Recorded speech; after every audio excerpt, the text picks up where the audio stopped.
Laba diena visiem! Šodien ir 4. stunda par Dieva taisnību.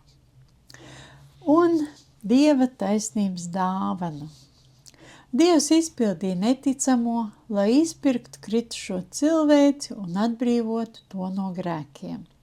Viņš piedalījās sūtot savu vienpiedzimušo dēlu, lai viņš nodzīvotu dzīvi, kādu mēs neesam spējīgi, un nomira nāvē, kādu mēs visi bijām pelnījuši. Dievs varēja no mums pieprasīt visu ko par visdārgāko dāvanu, mūžīgo dzīvību un grēku piedošanu, bet tajā vietā Tēvs pats piedāvāja upuri, kurš varēja mūs atbrīvot no grēkiem. Viņš nolēma, ka pats samaksās cenu.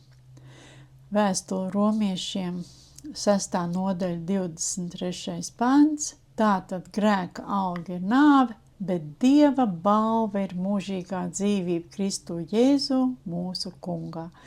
Tā ir Dieva balva. Dievs piedāvā grēka piedošanas dāvanu un Dieva taisnības atjaunošanu, pretī neprasot it nekā.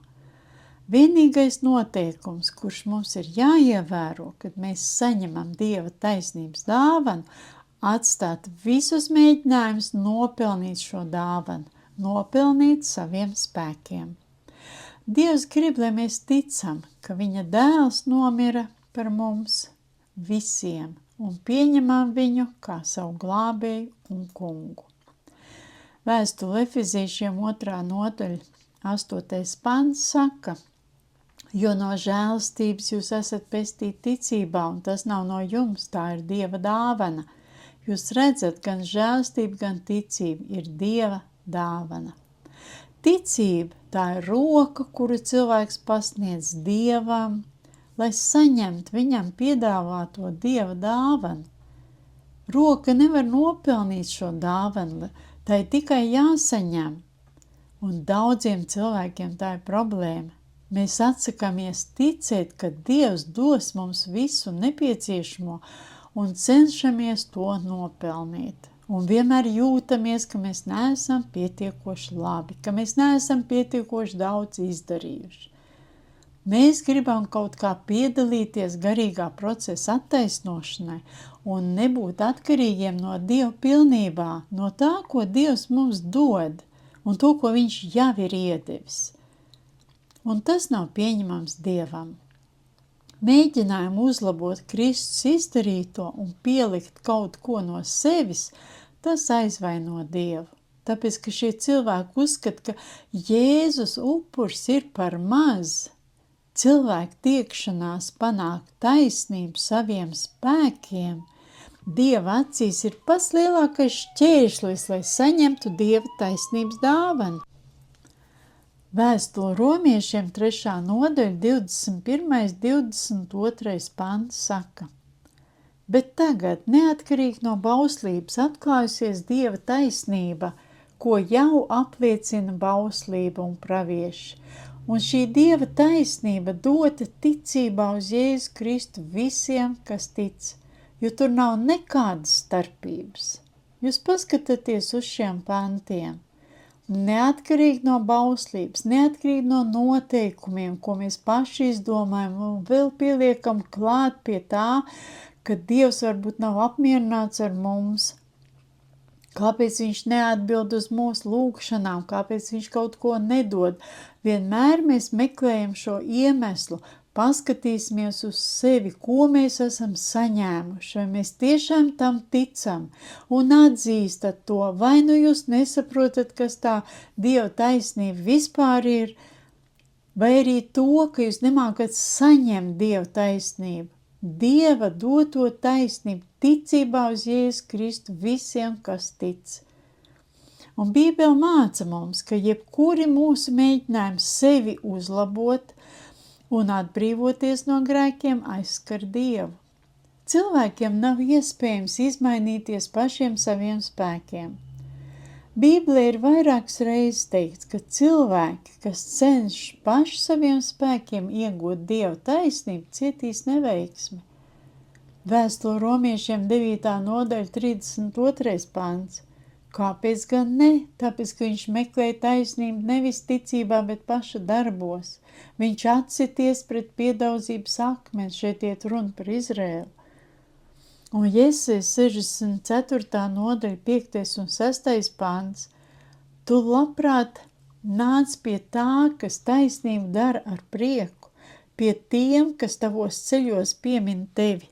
Bet tomēr ir iedegušās tavas dusmas, jo mēs esam grēkojuši būdami tev vienmēr neusticīgi un no tevis atkrītot. Tā mēs visi esam palikuši kā nešķīsti, un visa mūsu taisnība ir kā sārņains tērps. Mēs novīstam kā lapas, un mūsu grēki mūs aizrauj kā vējš. Un jaunā derība, vēstule romiešiem 3. nodaļa 20. pants. Jo ar bauslības darbiem neviens cilvēks nevar kļūt taisnos Dievu priekšā. Tas nozīmē, neviens cilvēks nevar būt pareizs Dievu priekšā ar bauslības darbiem, ar saviem darbiem, ar izdabāšanu cilvēkiem, jo bauslība dod grēka atziņu. Un arī galatiešiem, vēstulē galatiešiem 2. nodaļa 16. pants par to runā. Zinādam, ka neviens cilvēks netop taisnots pēc bauslības darbiem, bet ticībā Jēzum Kristum. Arī mēs kļuvām ticīgi Kristum Jēzum, lai taptu taisnoti Kristus ticībā un ne pēc bauslības darbiem, jo pēc bauslības darbiem neviens cilvēks nekļūst taisnots. Neviens. Un ievērojiet, ja kur rakstīts ir, ka neviens, nu tad neviens. Un kas ir nedzīvie darbi, par kuriem iet runa vēstulē ebrejiem 6. nodaļas 1. pants, ja? Nedzīvi darbi, tā ir nepareiza motivācija darbiem, ko darām. Un pareiz cilvēks pat nedomā, ka viņam nepareiza motivācija, ko grib izdabāt, jo grib izdabāt cilvēkiem. Kā tas bija skolā? Labi mācīšos, tikšu ievērots. Un tas tā notiek pasaulē, bet pie Dieva ir cita motivācija. Tā kā man ir uzdāvināts pareizas attiecības ar Dievu, es darīju varbūt kaut ko labi, bet slikto arī es darīju. Un tagad Dievs uz to neskatoties, man uzdāvināja tādu dāvanu, kas liecina par to, ka Dievs uz mani skatās tā, it kā es nekad neko sliktu neesmu darījusi. Es esmu pareiza, tas ir taisna, Dievu priekšā.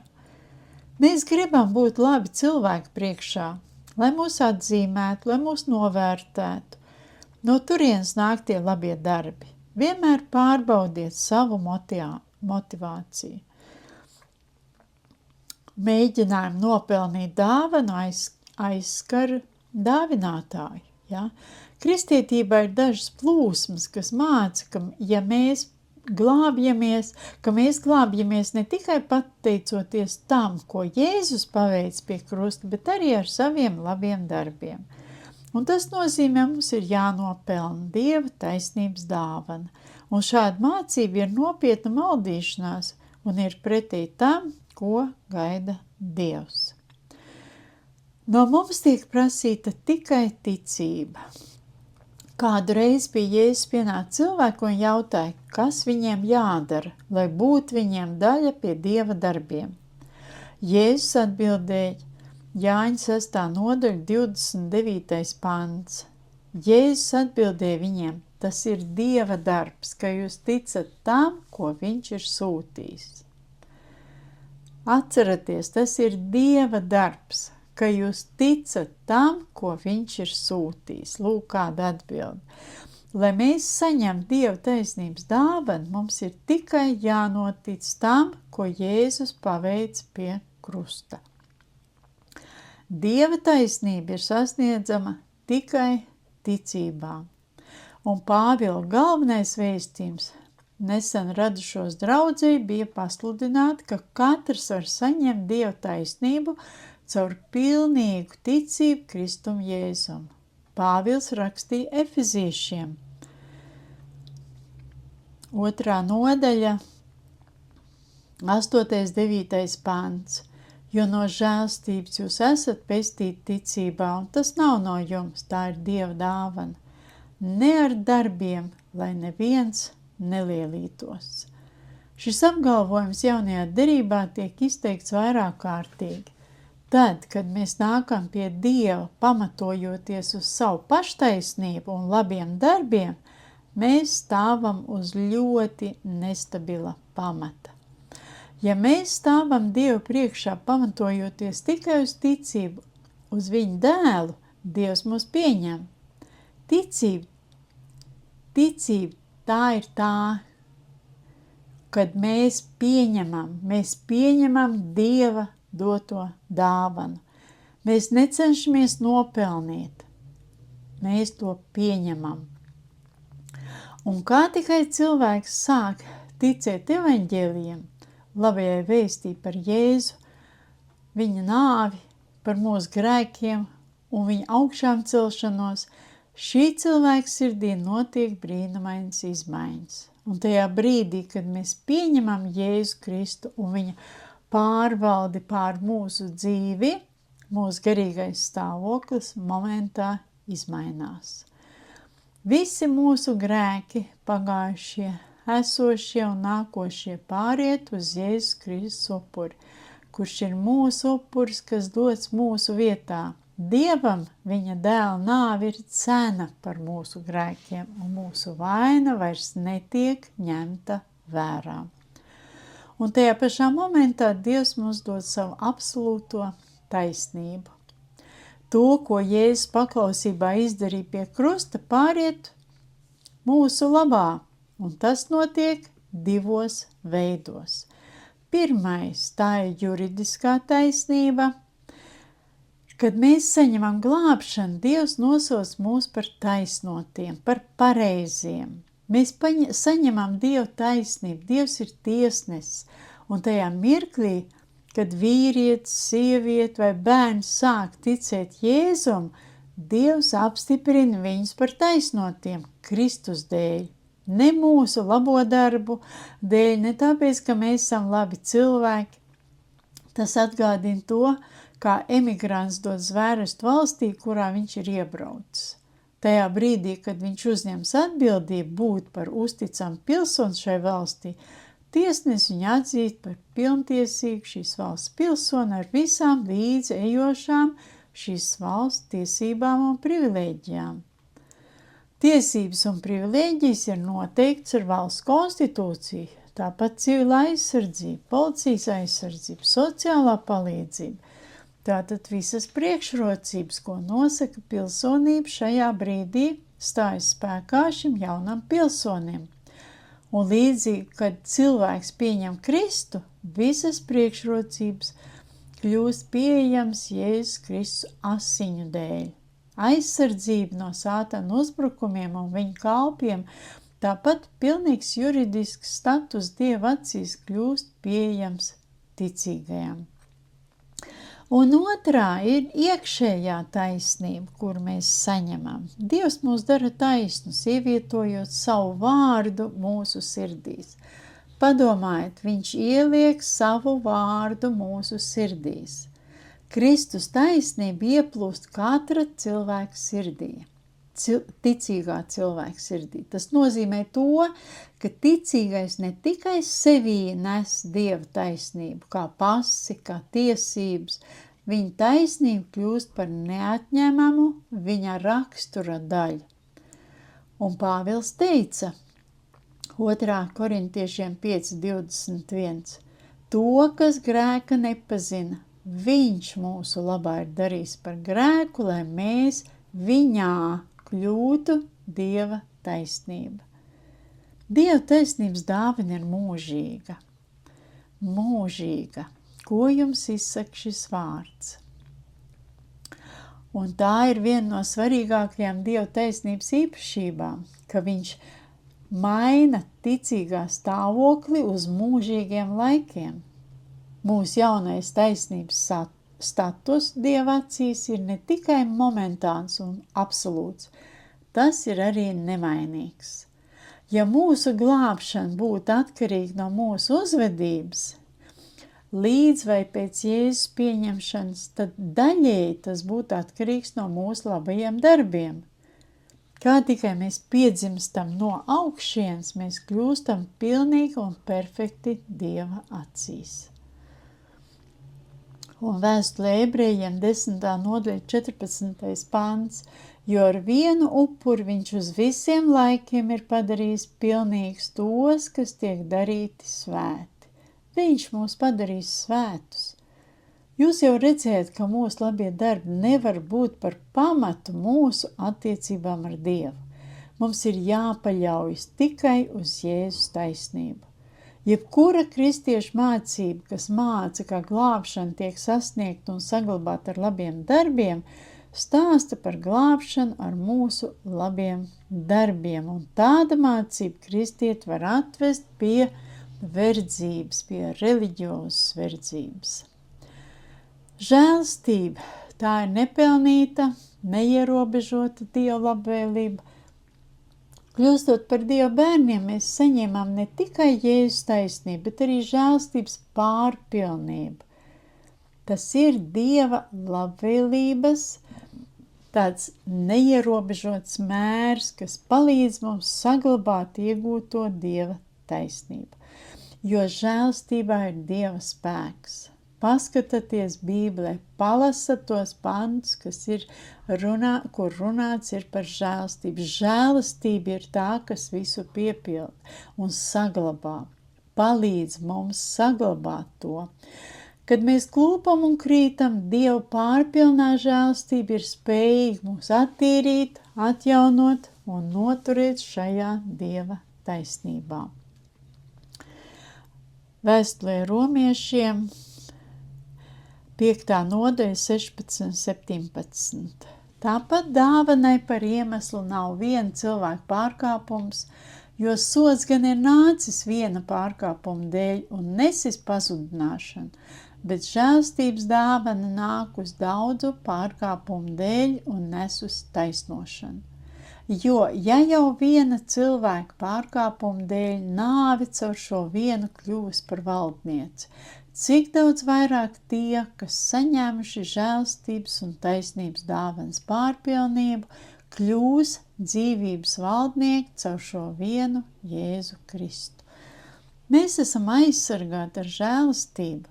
Mūsu attiecības ar Dievu sakņojas Kristus taisnībā, lai gan mēs visi kļūdamies un krītam. Kad mācamies dzīvot ar Dievu, mūsu attiecības ar viņu kā tēvu ir mūžīgas un nemainīgas. Saņemot glābšanu, mēs kļuvām absolūti taisni, absolūti pareizi pēc savas dabas. Jūs nekad šo taisnību nepazaudēsiet un arī neko nevarēsiet tai pievienot.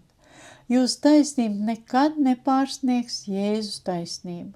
Tā nav atmaksājama un pilnā mērā tiek dot katram kristietim uz mūžīgiem laikiem. Mūsu ticībai ir jābūt vērstai uz Jēzu un viņa misijas izpildīšanu. Un Bībele saka, ka grēkam ir sekas. Ja mēs pieņemam Dieva taisnību, tas nenozīmē, ka Dievam neinteresē mūsu kā kristiešu uzvedība. Pāvils prasīja romiešiem pēc tam, kad tos mācīja. Vēstule romiešiem 6. nodaļa 1.2. pants. Ko lai nu sakām, vai paliksim grēkā, lai vairojas žēlstība? Nekādā ziņā ne. Kā lai mēs, kas grēkam esam miruši, vēl dzīvojam tajā? Mūsu dzīves kvalitāte šeit uz zemes un debesīs nosaka tas, kā mēs pielietojam savā ikdienas dzīvē to, ko sasniedz Kristus. Kaut arī attiecības ar Dievu lielums nemainīgs, mūsu attiecībās ar Dievu var traucēt neatzīts grēks. Brīnuma jauks jaunums ir tas, ka, ja kristietis sagrēkoja, viņam ir iespēja uzreiz attīrīties. Un par to ir rakstīts 1. Jāņa vēstulē, 1. nodaļa, 9. pants.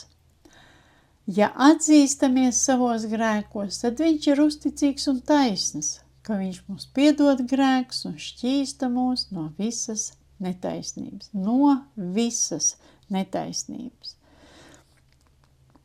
Mūsu taisnības sekas. Kādas ir mūsu taisnības sekas? Dieva taisnības sekas. Miers ar Dievu. Vēstulē Romiešiem 5. nodaļā 1. pants par to saka. Tad nu mums ticībā taisnotiem ir miers ar Dievu caur mūsu kungu Jēzu Kristu.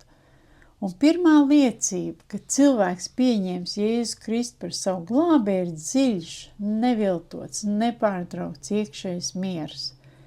Kad cilvēks sāk ticēt Kristum, viņa sirds piepildās ar siltumu, prieku, dziļu saikni ar Dievu.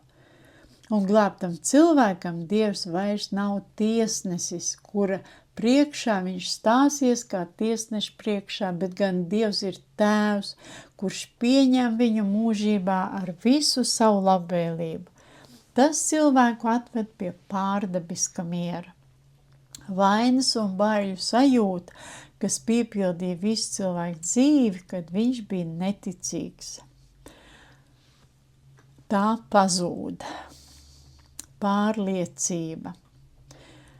Jēzais 32. nodaļa 17. pantā.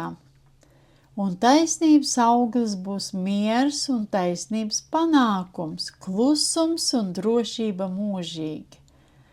Kuram nav drošības sajūtas, kuram nav miera, lasiet šādus pantus, pieņemiet to un iedziļināties. Prasiet svētiem garam, lai viņš palīdz. Taisnības auglis būs miers. Jūs redzat, ja mums nav miera, mēs šo taisnības augli neesam sapratuši. Taisnības status Dieva acīs dod ticīgiem pārliecību par to, ka Dievs ir un atver acis uz Sātana realitāti. Taisnība atgriež mūsu varu, kuru Sātans nozaga Ādamam. Tāpēc raksti saka, Vēstulē Romiešiem 5. nodaļa 17. pantā, jo, ja jau viena cilvēka pārkāpuma dēļ nāve caur šo vienu kļūst par valdnieci, cik daudz vairāk tie, kas saņēmuši žēlstības un taisnības dāvanas pārpilnību, kļūst dzīvības valdnieki caur šo vienu Jēzu Kristu. Mēs esam saņēmuši žēlstības un taisnības dāvanas pārpilnību. Kā jūs to saprotiet? Vai jūs esat to pieņēmuši? Tas, ka jūs zinat to, vai tas strādā jūsu dzīvē, realitāte, kāda ir realitāte jūsu dzīvē, ja jūs esat pieņēmuši, tam ir jābūt redzamam. Gan žēlstības, gan taisnības dāvanas pārpilnība. Tas nav tikai drusciņi. Pat cik mēs neesam visi tik labi, tad drusciņi saņemam. Nē, tāda nav patiesība. Ticīgam nav jābaidās no Sātana vai no jebkura zemes ienaidnieka. Dieva taisnība dod mums pilnīgas tiesības rīkoties ar savu mantojumu, kā mēs vēlamies. Mums ir tieša piekļuve pie Tēva. Dieva taisnība nozīmē to, ka mēs varam nākt Dievu klātbūtnē pielūgsmes laikā, lūgšana vai aizlūgšanas laikā. Pāvils teica, ka pateicoties Kristum un mūsu ticībai viņam, mēs varam droši un pārliecinoši nākt Dievu priekšā. Un vēstulē Efezīšiem 3. nodaļa 12. pants. Kurā mums, kas viņam ticam, dota iespēja tuvoties Dievam bez bailēm un ar paļāvību. Ticīgiem debesis ir atvērts vienmēr. Dievs vienmēr ir gatavs dzirdēt mūsu lūgšanas un atbildēt uz tām. Diemžēl daudz kristieši neapzinās to, ka visuma Dievs ir viņu tēvs un ka viņi ir cienīgi nākt Dievu priekšā un saņemt to, kas tiem ir vajadzīgs. Dažreiz kristieši lūdz tā, it kā Dievs būtu ļoti tālu, un viņš tik to vien gaida, ka varētu kādu sodīt ar ziveni. Tāda nav jaunās derības mācība. Tās ir tādas reliģiozo mācību sekas. Mums nav jānāk pie Dieva ubagojot, lai viņš mums iedod gabaliņu maizes, vai kā vergi prasot saimniekam, lai tas kaut ko iedot. Mums jānāk pie Dieva troņa kā ķēniņa dēliem un meitām, apliecinot viņa apsolījumus un pārliecinoši gaidīt apsolītās svētības. Mūsu pārliecība nebalstās uz mūsu labiem darbiem, bet gan uz Dieva taisnības dāvanu, kuru mēs saņēmām Jēzu Kristū. Un tāpēc iesim droši pie žēlstības troņa, lai saņemtu mums vajadzīgo. Vēstulē Ebrejiem 4. nodaļa 16. pants par to saka: tāpēc pieiesim bez bailēm pie žēlstības troņa, lai saņemtu apžēlošanu un atrastu žēlstību palīdzību īstā laikā. Mums ir tiesības saņemt mantojumu, un tās ir Dieva taisnības sekas, ka mums ir tiesības saņemt mūsu tēva mantojumu. Efeziešiem 1:11 saka, viņš ir tas, ar kura gādību arī mēs esam kļuvuši par mantiniekiem, kas pēc viņa nodoma viņš visu vada pēc sava gribas lēmuma bijām izredzēti. Jēzus ir mūsu kungs un arī brālis. Kolosiešiem 1. nodaļa 12. pants saka: un jūs ar prieku pateiksties tēvam, kas jūs darīs cienīgus dabūt savu tiesu pie svētajo mantojuma gaismā. Un Markas 16. nodaļa 17. pants, 18. bet šīs zīmes ticīgiem ies līdzi. Manā vārdā tie ļaunus garus izzīs, jaunām mēlēm runās, tie ar rokām pacels čūskas, un kad tie dzers nāvīgs sāls, tad tās tiem nekaitēs. Neveseliem viņa rokas uzliks, un tie kļūs veseli. Un tagad izlasīsim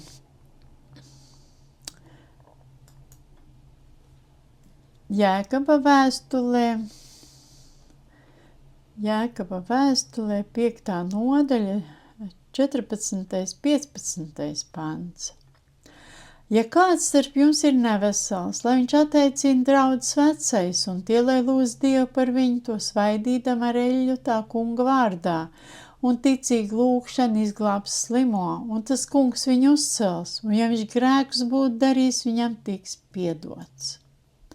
Ja kāds starp jums ir nevesels, acīm redzot, tajā laikā visi bija veseli.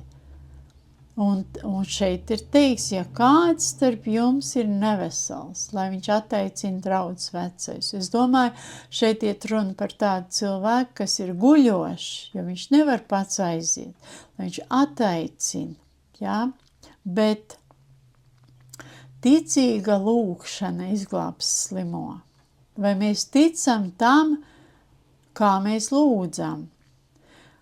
Un 2. korintiešiem 8. nodaļas 9. pants saka, jo jūs zināt mūsu kunga Jēzus Kristus žēlastību, ka viņš bagāts būdams ir tapis nabaks jūsu dēļ, lai viņa nabadzība kļūtu jums par bagātību. Bet vai tā ir kļuvusi? Kā jūs uz to skatāties? Un 2. korintiešiem 9. nodaļa, 10. 11. pants. Bet kas dod sēklu sējējam un maizi ēdējam, tas arī dos un vairos jūsu sēju un liks pieaugt jūsu taisnības augļiem. Tad jūs būsat bagāti visās lietās, katram labam darbam, un tā mēs panāksim, ka Dievam tiks dota pateicība. Kādi ir mūsu taisnības augļi? Un paskatieties 10. pantā un liks pieaugt jūsu taisnības augļiem. Bet ja jūs par Dievu taisnību nesaprotat, ja jūs esat ticīgie un jūs esat pieņēmuši Jēzu, bet Dieva taisnība jums ir tāla un nesaprotama, tad arī nebūs šie taisnības augļi. Mums ir jāskatās Bībelē, mums jāskatās vārdā, kas ir Dieva taisnība. Un tā jau ir pieņemta, jums tā jau ir pieņemta, jūs jau esat pieņemši Jēzus Kristus upuri. Un taisnības sirdsapziņa arī vēl ir šis brīnum jaukais aspekts mācībā par Dievu taisnību. Es domāju, ka ilgi netika ievēros draudzēs.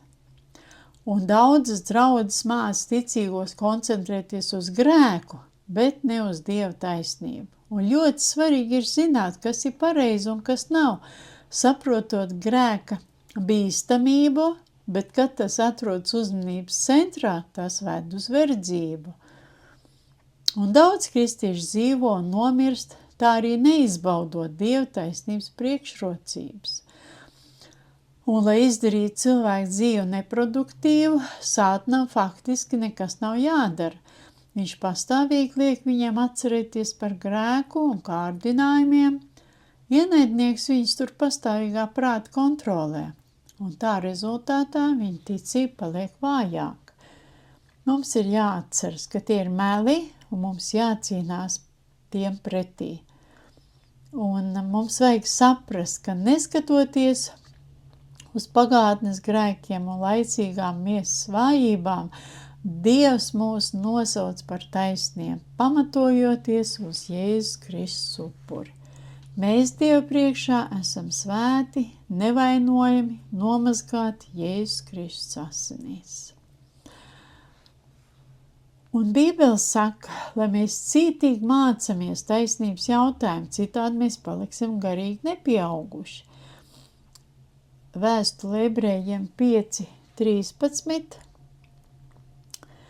Jo katrs, kas bauda pienu, ir taisnības vārda nepretējs, jo tas ir bērns. Un es jums tagad izstāstīšu dažus soļus, kurus jūs nostiprinās Dieva taisnībā. Un pirmais, neusticaties savām jūtām. Mūsu jūtas nav uzticams mūsu garīgā stāvokļa indikators. Jūs nevarat paļauties uz to, ka tās attaino patiesību. Un īpaši svarīgi tiem cilvēkiem, kas ir emocionāli, tādi jūtīgi, miesīgi jūtīgi. Emocijas bieži vien ir apstākļu vadītas un dažādu notikumu ietekmētas, kas mainās ikdienas un dažreiz ik stundas, bet mūsu taisnības status pamatojas uz konkrētiem garīgiem Bībeles faktiem. Un neatkarīgi no tā, ko mums saka mūsu emocijas, mums sevi ir jāpieņem kā nevainojamus ķēniņu bērnus, kam ir piedots. Un otrs punkts – atzīstiet un aplieciniet savu iegūto Dieva taisnību. Runājiet paši ar sevi, stāstiet paši sev, sameklējiet pantus, kas to apstiprina, un viņu ir ļoti daudz. Un runājiet tos katru dienu, varbūt uzrakstiet šos pantus. Varbūt jums ir jāuzraksta un kaut kur jāpiesprauž. Man tas nestrādā tā, man var būt daudzi panti piesprausti, bet es viņus, pie sienām, pie leduskapja vai kur, bet es viņus nelasu. Bet man ir vajadzīgs izlasīt tieši tur, kur ir savienojumā ar visu Bībeli. Atvērt Bībeli un lasīt, bet mēs esam katrs savādāki. Jums nav jādara tā, kā es daru, un ja jums tas palīdz, ka jūs izrakstat un piespraužat, dariet to, dariet visu, lai šī Dieva taisnība jūsos nostiprinātos. Un tādu pantu ir diezgan daudz, es jums viņus varu nosaukt. 2. Korintiešiem 5:21. Efeziešiem 1. nodaļa 4. pants, Romiešiem 8. nodaļa 31. pants, Romiešiem 5. nodaļa 17. pants un Romiešiem 5. nodaļa 1. pants. Un jūs varat vēl paši atrast daudz pantu, kas apliecina par Dieva taisnību. Un mēs bijām miruši savos pārkāpumos un grēkos, kā teikts ir vēstulē Efeziešiem 2. nodaļā, izlasiet no 1. līdz 10. pantam.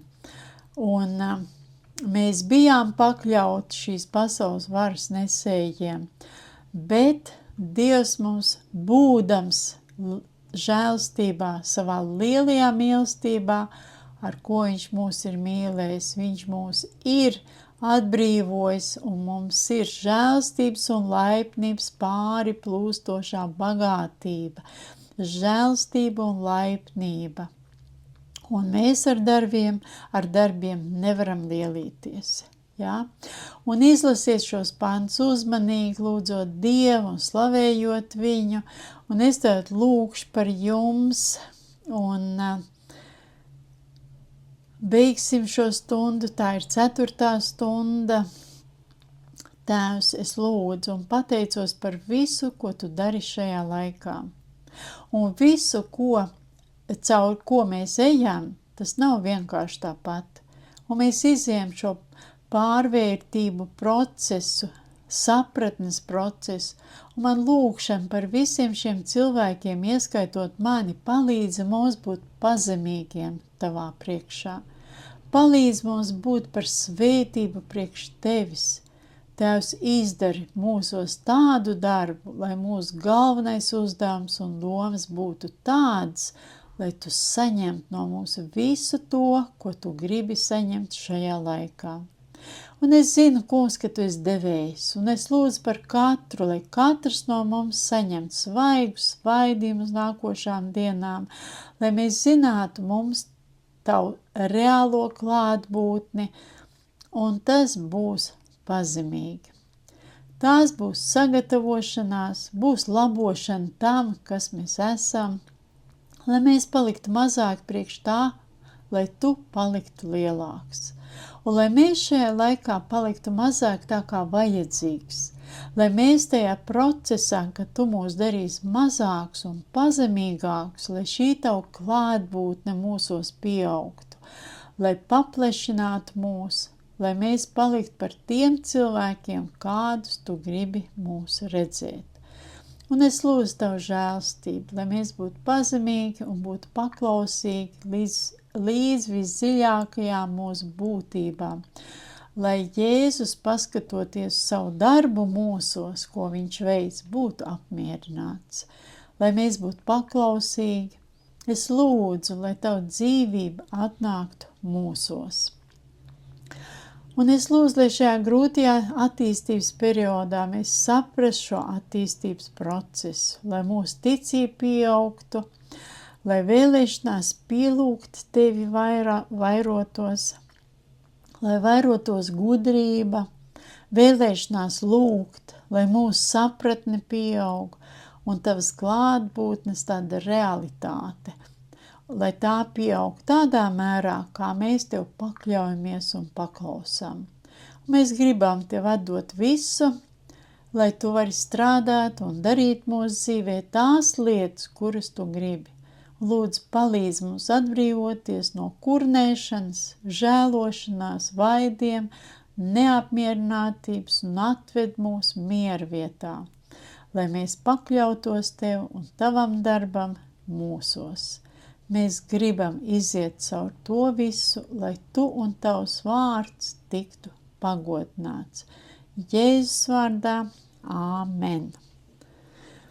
Un tā šodien bija 4. stunda, un paldies jums, ka klausījāties. Es ticu, ka tas izmainīs mūsu domāšanu, Dieva vārds mūs izmainīs. Un visa slava ir tikai Jēzum. Un āmen. Visu labu, tiksimies nākošajās stundās.